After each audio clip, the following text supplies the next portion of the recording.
We're live and we are doing today this wonderful session, of course, presented by Dr. Philippe Ryck. He is a pragmatic web security. This is how he describes himself, and of course, a web security expert. So today we are on the Defender track and we are going to do a presentation presented by him on securing APIs in an ecosystem with zero authority version 2.0. So I will pass the turn to Dr. Philippe, of course, for everyone who wants to pose a question. Of course, in the Q&A session, they might do that through the Whova platform. We'll be happy to answer your questions. And I will be happy to pass my word to Philippe. Philippe, I wish you all the best and good luck with your presentation. All right, thank you very much, Angela. And she'll be back afterwards with some questions. So if you have any questions throughout the presentation, just drop them in the app and they'll appear in the list and probably be asked at the end. So you can grill me towards the end of this presentation. All right, welcome to the Defender track. We're going to talk about how to build more secure applications. And I want to talk about how to secure your APIs with OAuth. And I'm going to take you on a journey on I'm going to start with things we're not going to talk about, just to set the picture, to make things straight. And then we're going to walk through a whole bunch of takeaways on what to do, which techniques to use, which parts to use, and how to use them in practice. All right, let's dive right in. And let me start by saying what we're not going to talk about. So what you have in this whole ecosystem is a lot of complexity, because OAuth has been around for a while. It's about 10 years this year. So it's about 10 years old, which is quite a long time for technology, and it has evolved quite a bit. And on top of OAuth, well, people started using OAuth for all kinds of, well, not weird things, but all kinds of things it wasn't designed for, such as user authentication. And a while ago, like also a long time ago, I don't know the exact date for this one, but a while ago, the people building these standards and specifications said, like, you know what, let's build, people need this, so let's build an authentication protocol on top of OAuth. And that's OpenID Connect.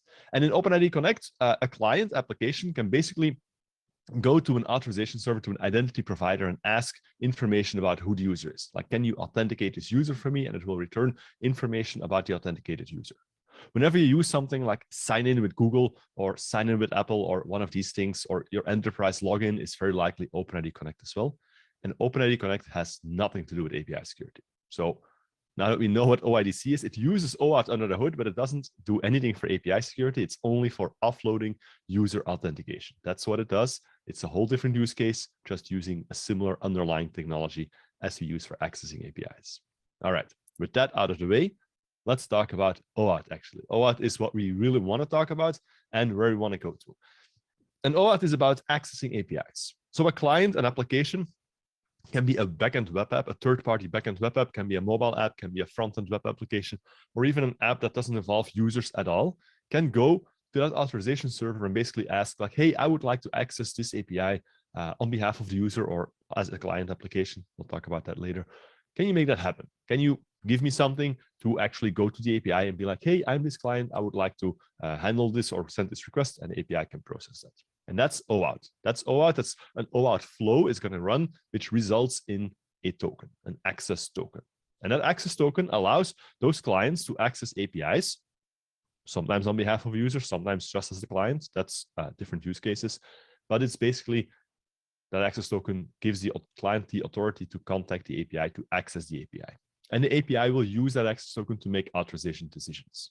And that again involves, that's the third leg of the triangle here, that authorization decision at the API side, that involves interaction, either explicit or implicit, with the authorization server.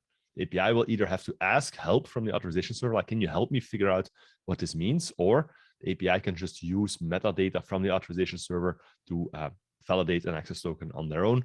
And I'm going to talk about that later as well. So that's the picture. OIDC, just offloading user authentication. OAuth, the complex part of OAuth is mostly getting that access token, so the left part of the triangle. And then we have these other two legs in the triangle. That's also OAuth, a little bit less complicated, but still very important to get right. Otherwise, you can imagine you'll have massive authorization issues in your APIs. All right, that's the picture that I want to talk about. Why on earth would you want to use OAuth? Because when it's so complex, like why would I want to use it if it makes my life harder? Well, it actually has a very nice feature, and you can see that in this image. That's why I kind of like this image, even though I made it myself. I still like it quite much because it shows you that the clients and the APIs are sort of decoupled from all of the dirty details of having to interact. The client just uses an access token to contact the API. And an API doesn't really have to worry about how to authenticate a specific client or how to authenticate a specific user or how to handle these details. That's what the authorization server does. The authorization server does all of the heavy lifting here and basically gives an access token representing that metadata to the client, which sends it to the API.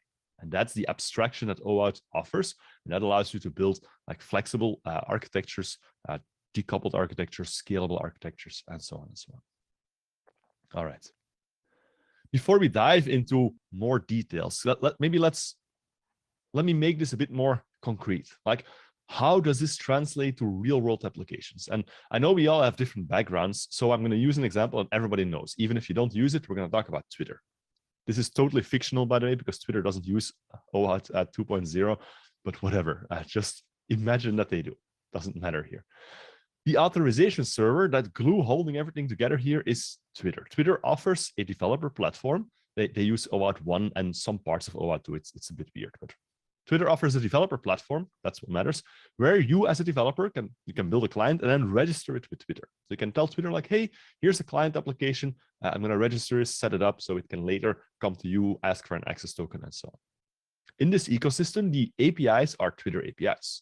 We're basically building a client that would like to access a Twitter API, maybe on behalf of a user, maybe on behalf as a client directly. So what are the client applications? Well, whatever you want, basically. One type of client is definitely going to be Twitter's frontend.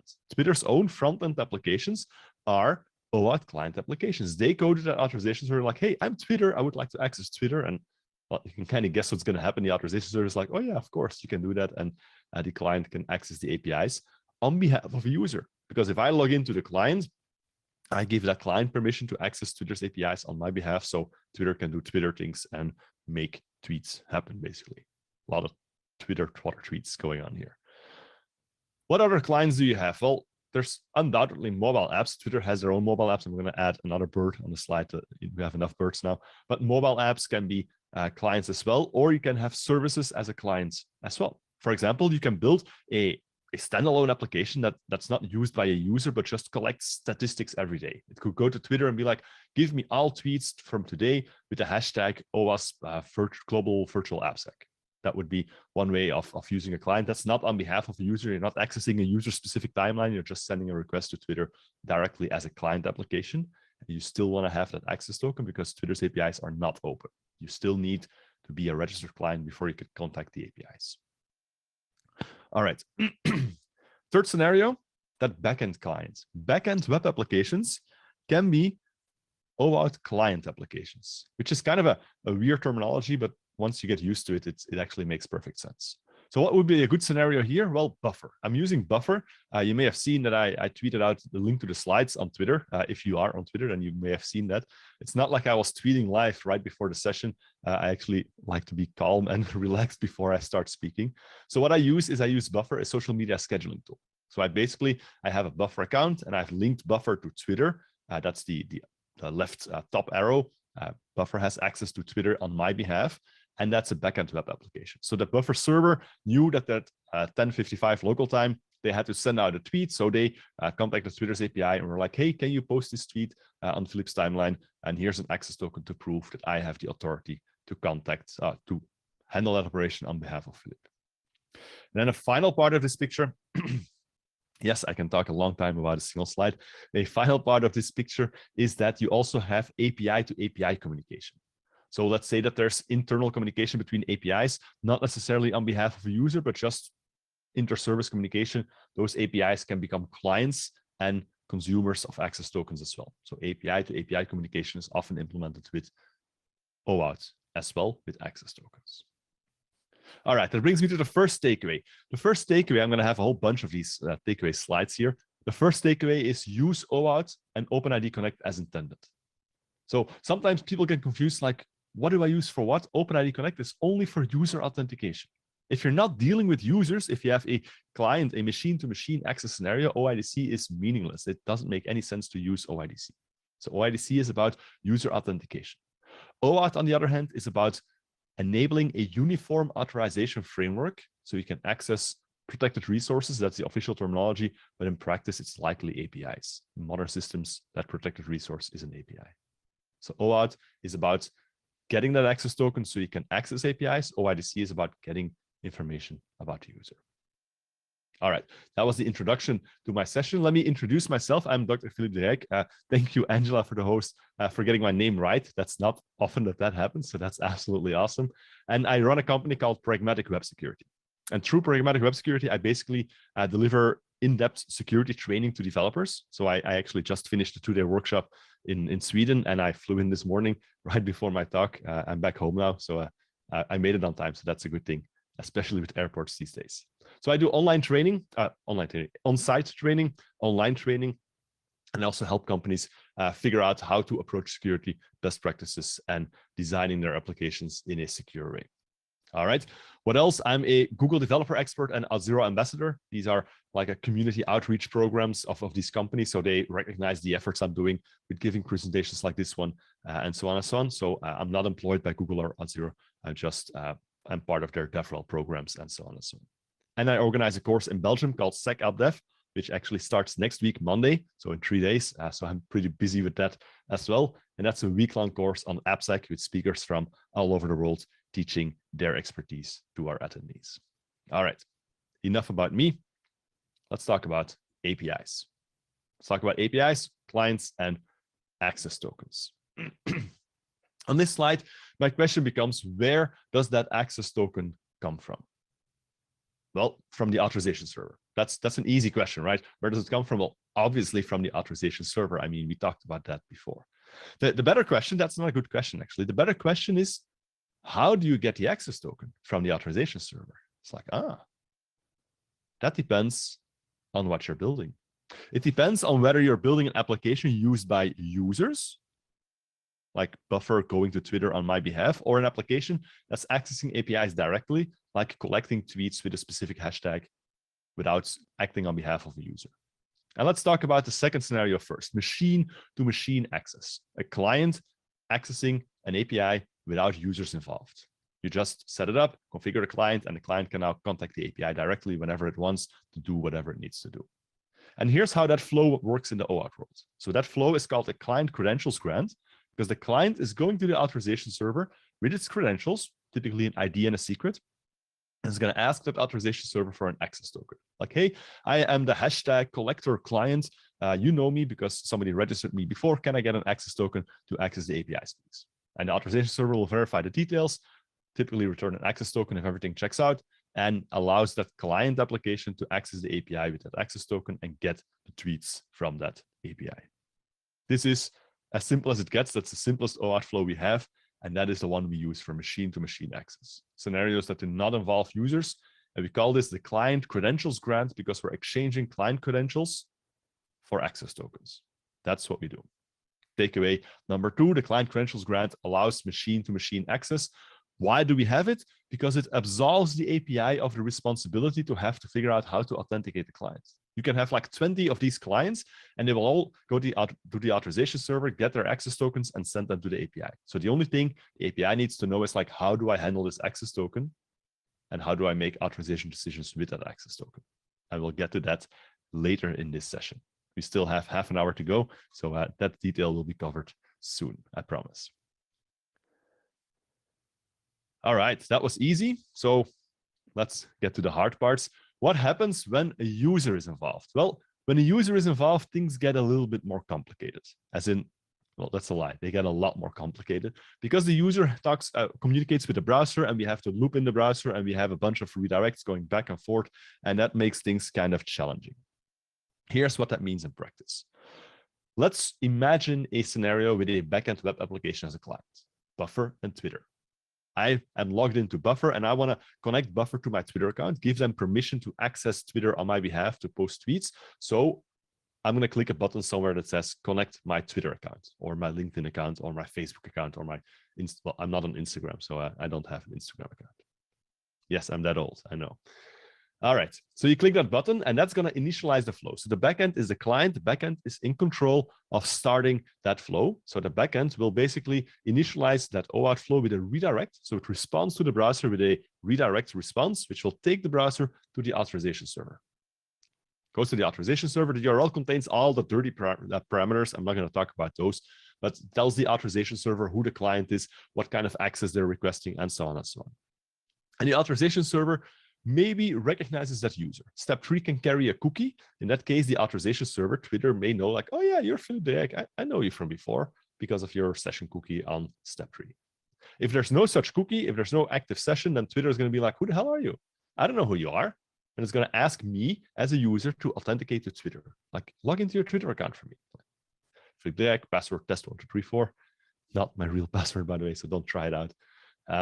That's what I do. And then Twitter is going to ask me, that's an optional step, the consent step, but it's in this case very, very recommended. It's going to ask me like, hey, Philippe, Buffer is asking permission to read your tweets and write and create tweets on your timeline. Are you sure you want that?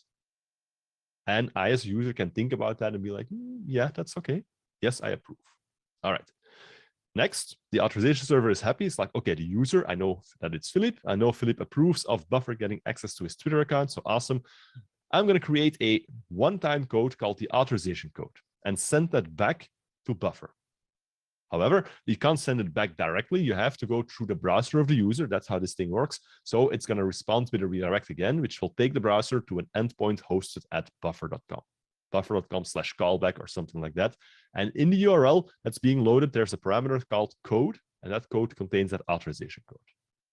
So the backend web application can now read that URL parameter, extract it from there, very easy and straightforward, and go back to the authorization server in step 7 to exchange that authorization code for client for an access token.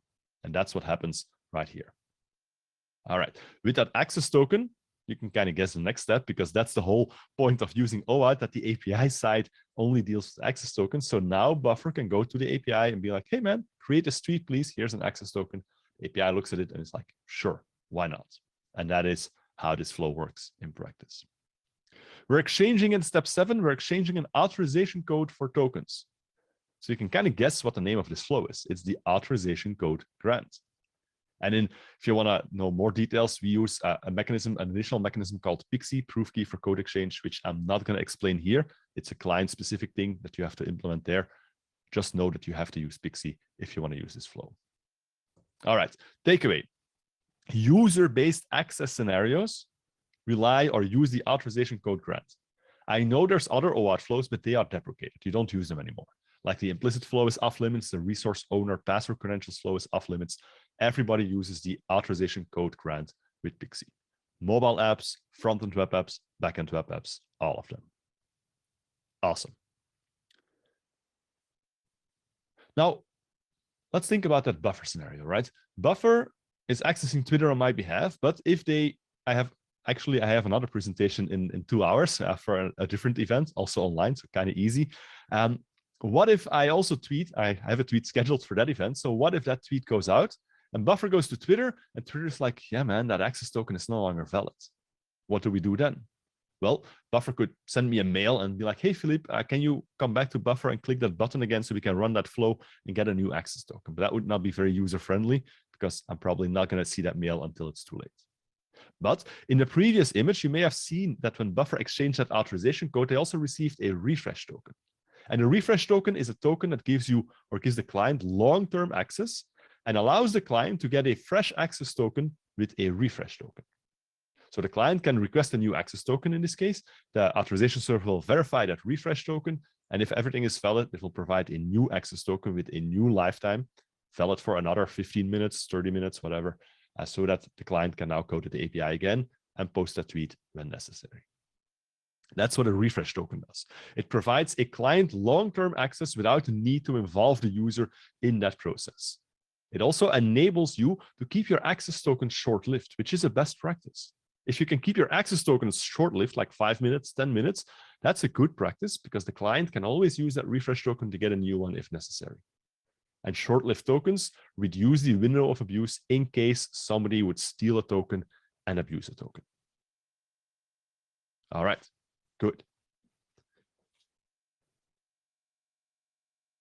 I also have pitfalls, like slides in bluish background with green letters. That's a good slide. That's a takeaway. Pitfalls look a bit more ominous, like a dark gray background and some reddish text, still readable though.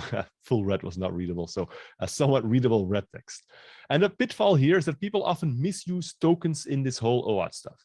Like there's access tokens, refresh tokens, identity tokens when you use OpenID Connect, and authorization codes, and people get confused, and sometimes they start sending identity tokens to APIs or accepting them in APIs and all of that stuff. Absolutely horribly bad idea. Don't do that. Remember, APIs only consume access tokens. That's what an API does. It accepts an access token. Nothing else. No identity token, no refresh token, none of that. Remember that. Use the tokens for their original purpose, not for other things, because it seems convenient. It is probably convenient, but it's also a very bad idea because it will result in authorization issues on the API side of things.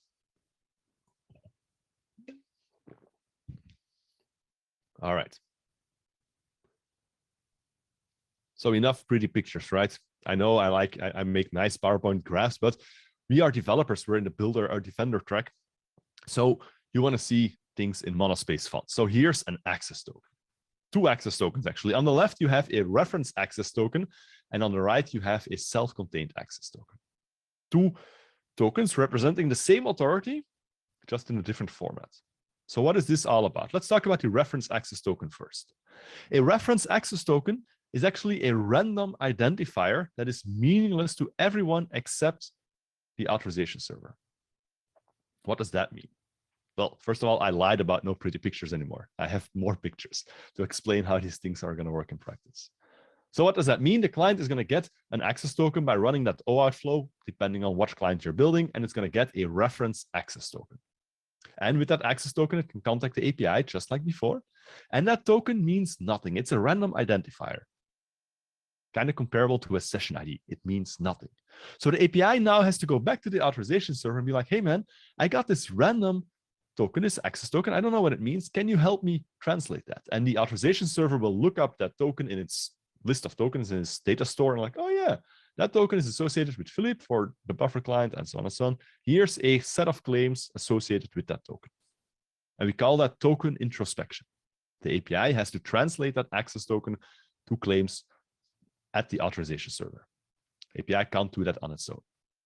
And what's the setup here? Well, whenever the client sends another request, so a bit later, the client sends a second API request in step 6, the API gets that same random token. It's like, I don't know what that means. And the client has to do step 7 again and get the response in step 8. And it happens over and over and over again, which sounds heavy, which it is heavy. But there's one major benefit of having reference tokens. And the major benefit of having such reference tokens is that you can always terminate a token whenever you desire to do so. When you are in the need to prevent a client from accessing the API any further, you can go to the authorization server as an administrator or through a user interface if that's provided and terminate access immediately. That access token will be revoked. And the next time the API goes there to introspect that token in step, I have to count here, 10, that would be, or 7 or 4, and that token is revoked, the authorization server is like, oh, no, that's no longer valid. And the API or the client will not have access to that API anymore. So that's the upside, that's the benefit of reference access tokens. The downside is the cost. It causes overhead because every request on step 3 and 6, that side results in a request in step 4 and 7. So it's security at the cost of performance. You can kind of guess where we're going with this, right? So reference access tokens, that's good. It's highly secure, but highly much overhead. So what about self-contained access tokens? Well, self-contained access tokens are JSON web tokens mostly. JSON web tokens, and it works like this. The client is going to obtain that token, and it's going to get that JSON web token, that self-contained access token. And with that access token, the client makes a request to the API, and the API can now verify the signature, extract the claims from the token, everything is embedded in the token, and make its authorization decision. Awesome. No introspection required. And when the client sends another request in step 4, guess what? The API can do the same, and the same, and the same. The API can now independently verify the validity of the token and use the claims for authorization decisions because it's all embedded in the token. Awesome. Sure, there's a big upside. Performance is a lot better. No constant back and forth between APIs and authorization servers. The downside is that we can't really revoke a token anymore. Well, the downside is somewhat nuanced. You always can revoke refresh tokens because when the access token expires after 10 minutes, let's say the access token is no longer valid, the client has to go back to the authorization server with that refresh token. And at that point, the authorization server can be like, no, the user said you no longer have access, so you don't get a new access token. Bye-bye. No access for you. So refresh token revocation is always possible, but for the duration of the lifetime of an access token, revocation is typically not possible unless you build like additional non-OAuth specific infrastructure to support that, which is a whole different story. So that means if your tokens are valid for 10 minutes and somebody steals a token, there's going to be a potential window of abuse for 10 minutes. Of course, if your tokens are valid for 2 weeks, then, well, you can see where this goes. Then you have a potential window of abuse of 2 weeks. The trade-off here is revocation versus performance.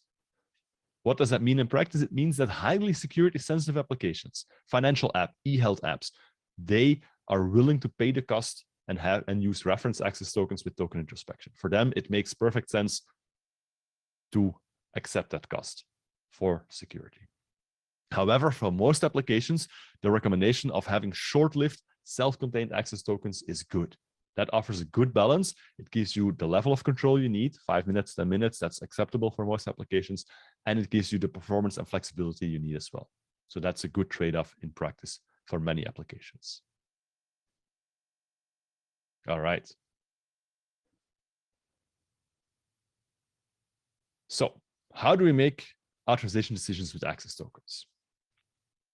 I'm going to make a promise. I'm not exactly sure. I don't know every slide by heart, but I kind of guess we're through with the arrows and the pictures. So let's talk about the claims in access tokens. All right.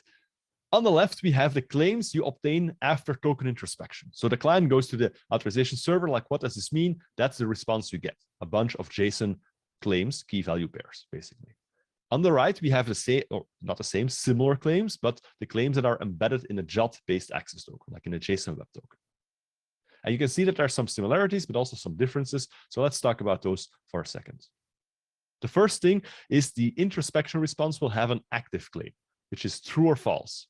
And your developers, your defenders, you build stuff, you know how a Boolean works. Like true means this token is active, false means it's expired, it's revoked, whatever. We no longer consider this to be a valid token. That's the thing on the left. That's what you check when you get such a token. Well, an introspection response, at least, like, is the active claim true? If yes, move forward. If not, reject 403 probably and go away, or 401, whatever you want. On the right, we have an EXP claim. EXP means expiration timestamp. It's a timestamp when a JSON web token becomes invalid. That's that 5-minute, 10-minute timestamp since the creation of that token. We also have additional time-based claims in JOTs. We have IAT, issued at, or NBF, not before, which can also play a role in making sure that the token is valid. All right, one down. What else do we do? Well, we want to make sure that the access token is applicable to us, which means it has to be issued by a service that we trust. In this case, I'm using the one for my restaurant review demo application, Restograde, and it's running at sts.restograde.com. It could be running at auth.twitter.com or whatever. That's the issuer. That's the party that has created this access token. Is that the expected party? If we're a Twitter API, we likely only accept tokens from Twitter's authorization server. So we check that issuer is pointing to that specific authorization server. Additionally, we check the audience claim, AUD. Audience means which API is supposed to consume this access token. And this looks like a very strict identifier, but it's just a string. So you can put whatever you want in there as an identifier, but it's basically the API knows its own identifier, like, hey, I am API 7, and it's going to look, does the audience contain API 7? Yes, it does. Awesome. This token is intended for me. If it says API 3, then API 7 should be like, what? Why the hell are you sending me a token for API 3? No, I don't want that. Out. That's what the audience claim does. Awesome. We'll actually have some text for reference later on as well. Finally, if you want to, this is very optional, but if you want to, you can also look further in the access token, and you might find, it's not necessarily there, but you might find claims that identify the client to which this access token was issued. Could be a client ID claim, can be an AZP claim. This is somewhat custom to every implementation on how they represent that. And this would allow the API to decide like, oh, it's this client making a call. Do I want to allow that, yes or no? Most of the time, you don't need client-specific authorizations, so the API doesn't have to look at this, but there might be cases where this does make sense. All right, takeaway here is the first thing your APIs have to do is make sure that the access tokens are acceptable, as in that they're valid, that the active claim is true, that the signature is valid, that the issuer makes sense, that the audience makes sense, and so on and so on. And when you've done that, you know that you now have a valid access token. So let's talk about how to make authorization decisions. What do you check next? That's a good question.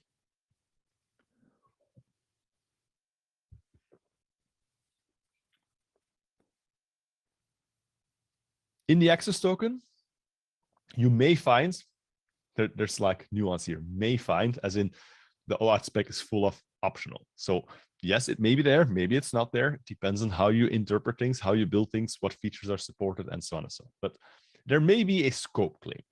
So what does a scope mean? A scope represents the authority that has been granted to the access token. And this is typically authority granted by the user. So imagine that on Twitter, I have full access to my Twitter account, right? I can access my private messages, I can access my tweets, I can write tweets, I can change my profile, and so on and so on. But a buffer client only requires a limited set of these permissions, like read my tweets and write my tweets. So buffer can request a specific scope when asking for an access token. It can say like, hey, Twitter, I would like to have write access to a timeline. And that scope allows me to give consent, like, yes, I grant buffer write access, and allows me to delegate a partial set of permissions to a specific client. That's the idea behind the scope. It gets somewhat more vague and confusing in actual implementations, but that's the true idea behind the scope. And you'll find that once you know what that means, you'll find it everywhere. For example, Zoom, if you want to add a Zoom meeting to your calendar, your Google Calendar, you'll get this pop-up from Google saying like, hey, Zoom would like to have access to view and edit events on all your calendars. OAuth and scopes. That's a scope requested by Zoom so that they can create events in your calendar, update events, see when you have a Zoom meeting, and so on and so on. And as a user, Google is asking your consent to do that, and you can choose continue or cancel. I chose cancel because I only did this first screenshot. I don't use Zoom Google Calendar integration for anything. So that's how consent works. So what other scopes does Google have? Well, they literally have thousands of scopes. If you go look for Google OAuth scopes, you'll find this page with like hundreds of APIs. And for each API, they have this list of scopes that are available. For example, on the top left, you can see Gmail scopes. And you can find one interesting one a bit down. Let me see if I can highlight that very professionally with my PowerPoint pen. You can see one Gmail read-only. That scope gives a client read-only access to Gmail, allowing a client to request the minimal necessary set of scopes to perform its functionality. Let's say you build a productivity tool that gives you like daily statistics of your Gmail activity. Probably the most depressing tool you can build, but sure, whatever. And it's going to say like, oh, you sent so many mails today, you got so many mails, and you have this many mails left in your inbox, like probably a few thousand, something like that. A tool like that would never need write access to Gmail. It doesn't require access to send mails or create messages or delete messages or whatever. It just needs read-only access. So with this kind of scope definitions, it can request read-only access. One example of how you use scopes in practice, and for that matter, a crazy example because Google has like a massive amount of systems available. Maybe a less structured example, maybe a more realistic example as well is GitHub. GitHub also has a bunch of scopes because you can use OAuth to access GitHub accounts. And you can see that their scope definitions grew a bit more organically. Like you have some things with colons in between and some things with underscores, which is perfectly fine because scopes are just strings. But you can also see how it translates to delegating certain authority to a client. Like, hey, I can give a client access to get status of repositories or to get user information or to send notifications. All of those things are individual scopes. In an API-based world, we can translate that concept to function level access control. Like if you're building an API, Twitter, and you want to allow a client to write tweets, you would perform functional level access control by checking, does this client have the permission, the scope to create or to write data on the timeline? That's checking proper functional level access control. By the way, a big thing in the OWASP API security top 10. Remember that. Sometimes scopes are not good enough. Scopes have this, well, people have a love-hate relationship with scopes, and sometimes you want to have something more fine-grained with a different meaning, and you'll often find the use of custom permission claims. Many implementations actually support a claims called permissions, where you can add permissions based on an authorization policy.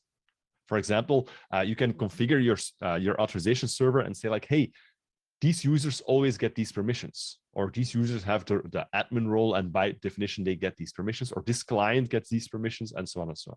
And that's an authorization policy you define at the authorization server, which allows you to include specific scope or specific permissions in an access token, which the API in turn can use to make authorization decisions. That's essentially what this is all about. All right, so what's the takeaway here? If you need a bit more flexibility, if you want to include authorization information that is based on a policy, then scopes are probably not the right mechanism, but you might want to look into using such a custom permission claim. That's a recommended approach. That's a frequently used approach to get that information to an API so that the API can make authorization decisions.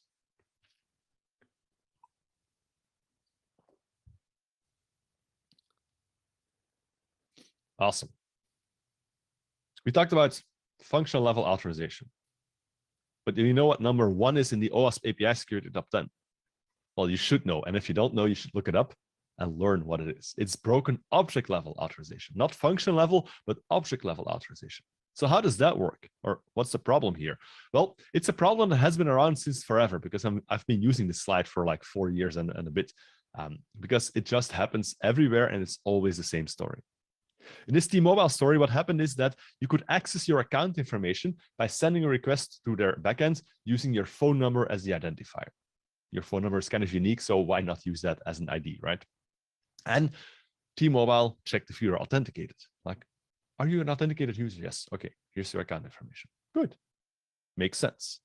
But they forgot to check if the phone number you provided belonged to your account. They just used the phone number, looked up the account info, and returned that info.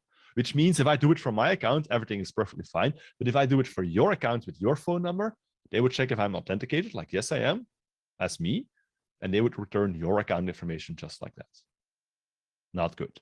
That is a bit of a problem. That's broken object level authorization, because we forgot to check that the object being accessed is allowed to be accessed by this particular user.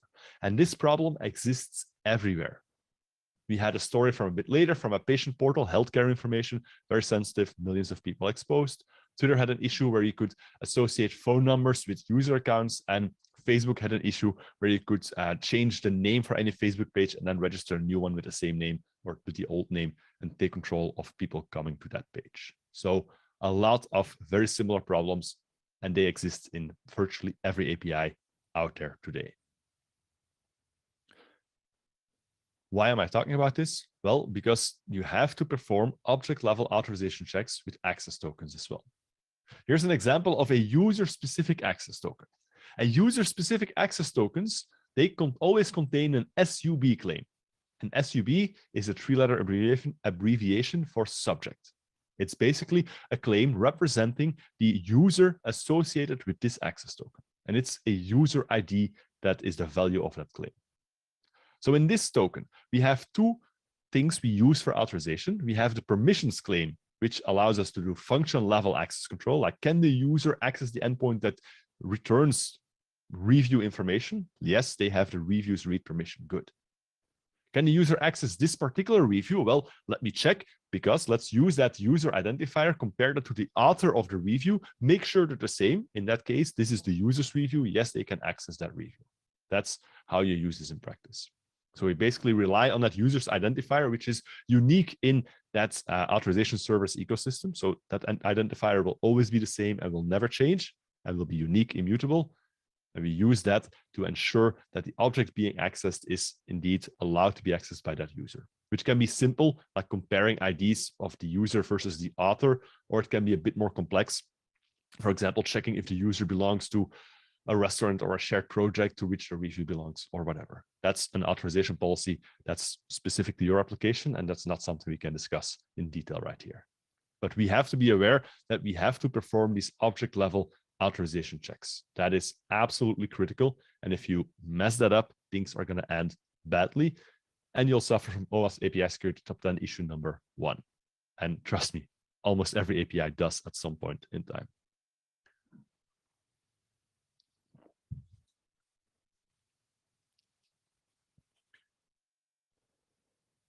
What do we do when we need more information to make authorization decisions?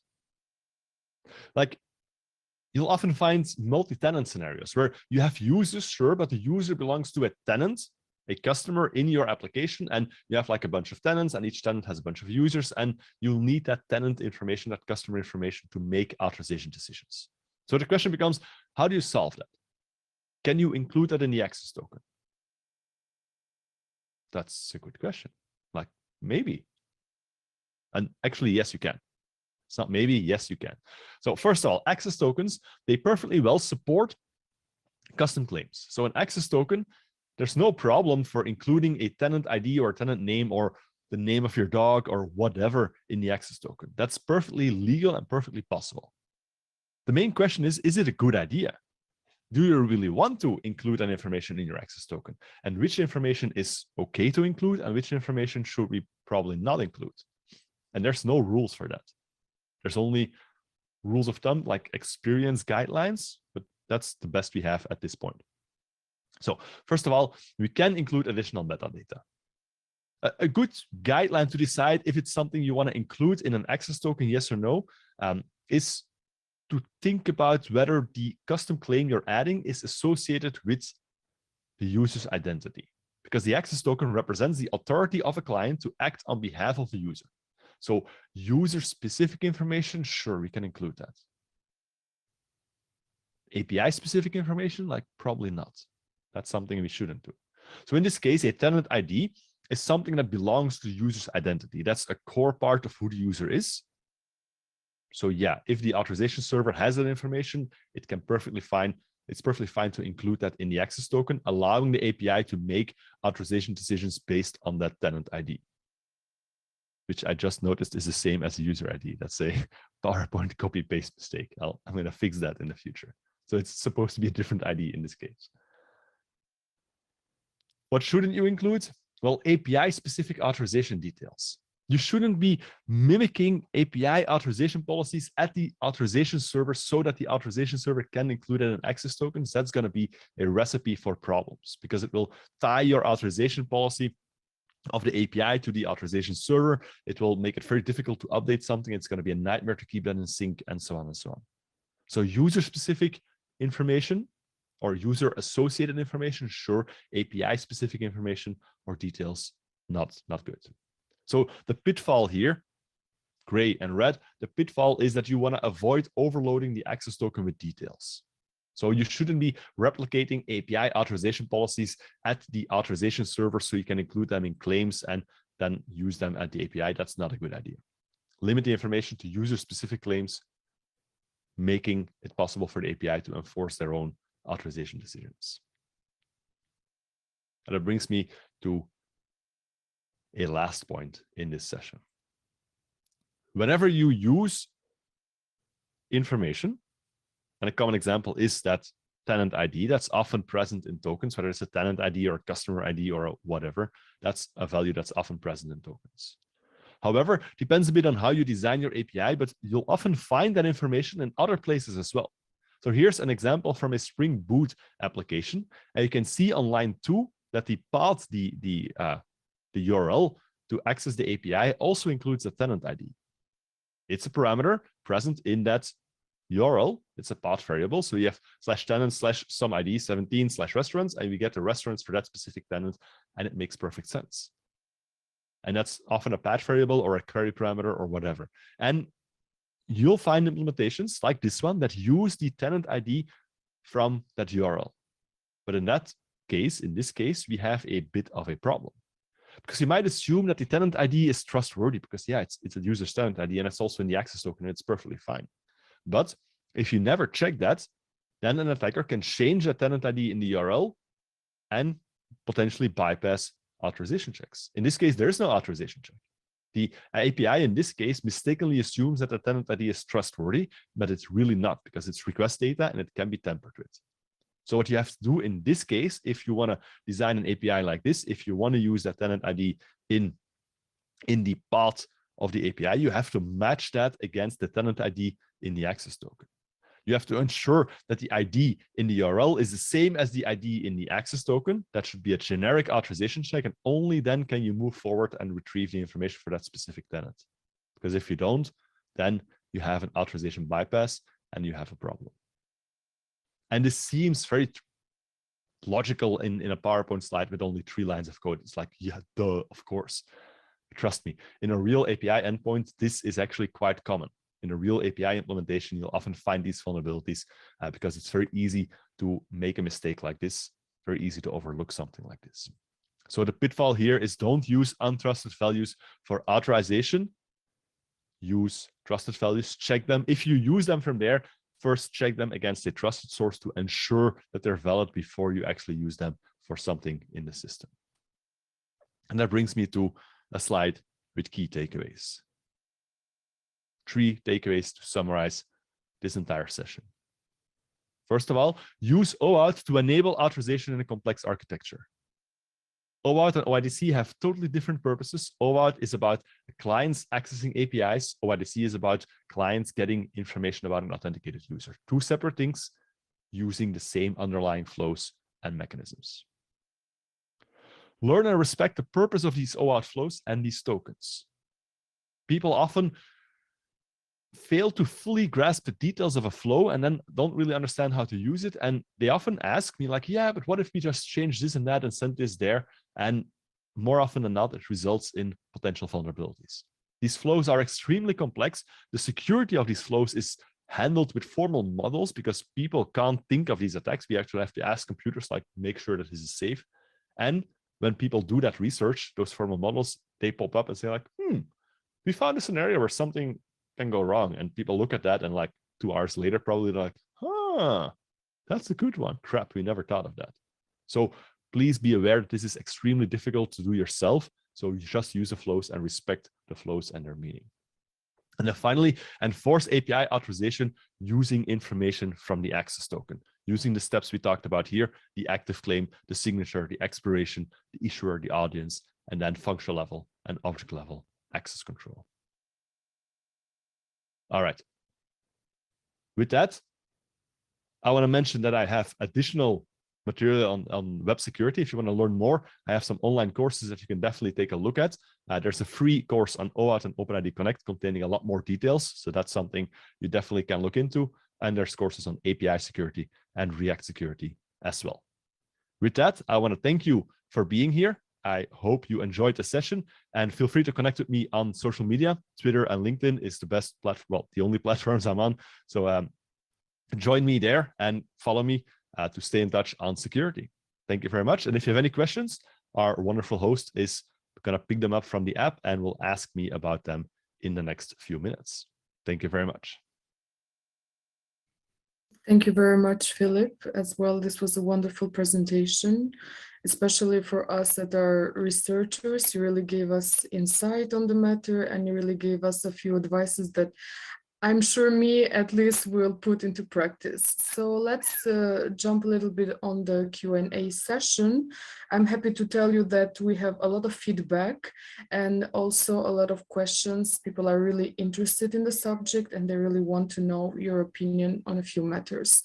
So if we'd like to continue, Christopher Mater is asking how best to use OAuth 2 tokens in the machine-to-machine context.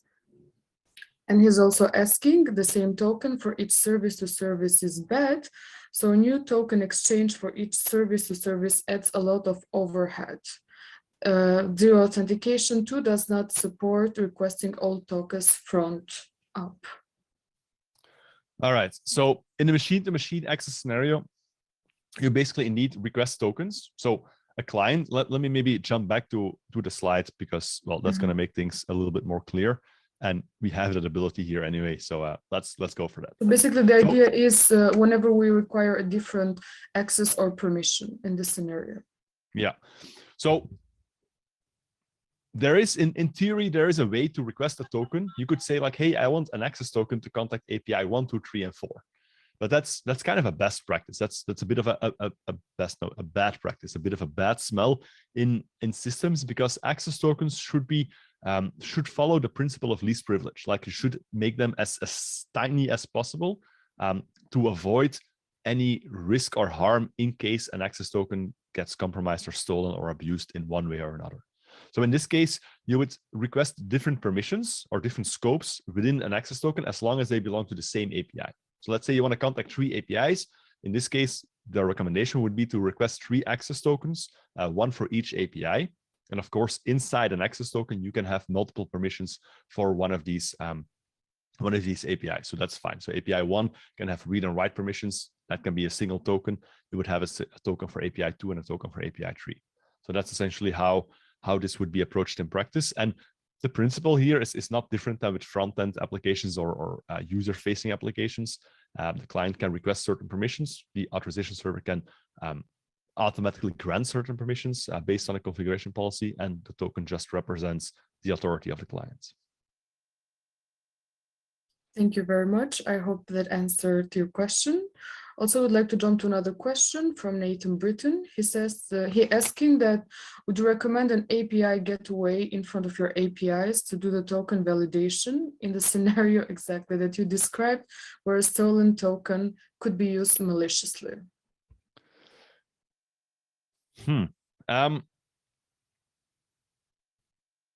Yes, and that's actually a tricky question. Like, let me start with the first part. Yes, API gateways are absolutely useful. So in a full architecture, you would probably have an API gateway sitting in front of there, which would perform some rudimentary upfront checks like, hey, is there a valid access token attached here, and so on and so on. However, you can't really move your full authorization checks that we talked about into the API gateway, because that would basically mean that the API gateway will have to start enforcing API-specific authorization. And that's not recommended, because if you have 5 APIs behind one gateway, then the API gateway would have the authorization policy for all the APIs, and that would just be way too fine-grained to do that in practice. But an API gateway could be like, hey, you're sending a request to API 1, I'm going to check if your access token actually has the audience API 1. Because if it hasn't, you know what? Get out. I'm not even going to forward this because it makes no sense. So yeah, you could reject things at that level, absolutely. But it's always going to be a cooperation between both to enforce proper authorization. So the API shouldn't rely on the gateway like, yeah, the gateway will handle everything for me. No, the gateway can be a first line of defense, but your APIs should always handle their authorization checks themselves as well. Maybe some duplication, but that's going to give you a secure design that avoids any bypasses. Thank you, Philippe. Throughout the presentation, you gave us reasons why we should use authentication for APIs. But Joran Norton is asking, when should we not use OAuth for API authentication? Yeah, that is a good question. That's a hard question to answer as well. So I would say OAuth is overkill if you, let me jump back to this slide. If you, let's take Twitter as an example. If the only scenario would be that you have one front-end client accessing a Twitter API and nothing else, like no additional clients, no third parties, no API to API access, none of that stuff, then OAuth is probably overkill. Then all you need is a way to authenticate the user and maintain a session of that authenticated user, and that's all you need. And as much as people hate to hear it, it actually works in such an application. It works quite well with server-side session information like a JSession ID. That is the perfect way to get that done in a small, non-distributed application that just works. That would be the simple step. However, if you have multiple clients, multiple APIs, if you want to kind of decouple the responsibility for every API to know how to authenticate clients and users and that stuff, then you're going to have to build like an external authentication service somehow. And before you know it, it evolves into something that looks a lot like OAuth. And at that point, you're just rebuilding OAuth. So the advice is, if you want to decouple your clients from your APIs and make it easier for APIs to make authorization decisions with a uniform structure, OAuth is a good approach. If you want to build like a very scalable system, if you have millions and millions of users, or you plan to have millions and millions of users, this would also be a good idea, because keeping track of sessions yourself is not going to work well. And authorization servers are actually built for use cases like that. So I would say if you run into those needs or expect to have those needs in the future, then this is definitely the right approach. It's a standardized approach. It's what everybody else is doing. It's definitely not going away anytime soon. Nobody's going to drop support for that. This is definitely the way forward. Thank you again, Philippe, and I would like to thank you for the wonderful presentation. It was very insightful. For everyone who wants to follow Philippe on his media platforms, you can find the details shown on his slides. And thank you everyone for taking part in our beautiful conference. I wish you could stay with us for this track and for the other sessions that we have today. And I'd like to thank you, Philippe, for having this wonderful talk. Hope to see you again. You're very welcome. Thank you for hosting us, and enjoy the rest of the day to everybody else.